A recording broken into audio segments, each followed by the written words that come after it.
காரைக்குடியில் சீமான் முன்னிலை. இந்த தலைப்பில் தான் இந்த காணொலியை நம்ம காண இருக்கோம்.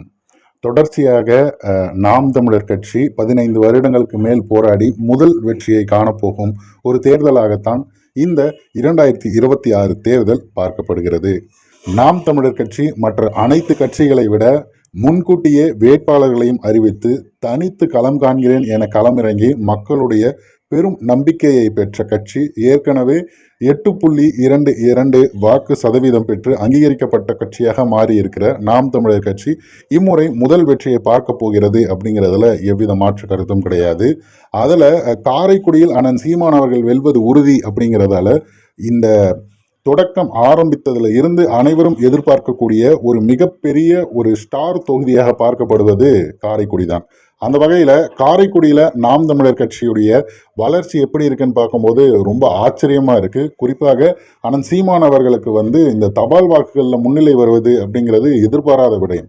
தபால் வாக்குகள் அப்படிங்கிறது இந்த அரசு அலுவலகங்கள் ஊழியர்கள், அப்புறம் பார்த்திங்கன்னா சீனியர் சிட்டிசன்ஸ், இவங்களுடைய வாக்குகள்லாம் அதில் குறிப்பிடுறாங்க. இப்போது அதில் பார்த்திங்கன்னா நாம் தமிழர் கட்சி மீது அவர்கள் அதிக மதிப்பும் மரியாதையும் வைத்திருக்கிறார்கள்ங்கிறது அவங்களது வாக்குகள் மூலயமாக நமக்கு தெரிகிறது.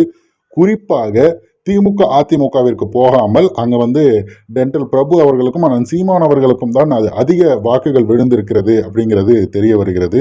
எப்பொழுதுமே தபால் வாக்குகள் அவர்களுக்கு கிடைப்பதே கிடையாது. ஆனால் எப்பொழுதுமே ஆட்சி அவர்களுக்கு கிடைக்குது அப்படிங்கிற ஒரு மிகப்பெரிய வருத்தம் இருக்கு. இம்முறை அந்த நிகழ்வு மாற இருக்கிறதுன்னு அனைவரும் எதிர்பார்க்கிறார்கள்.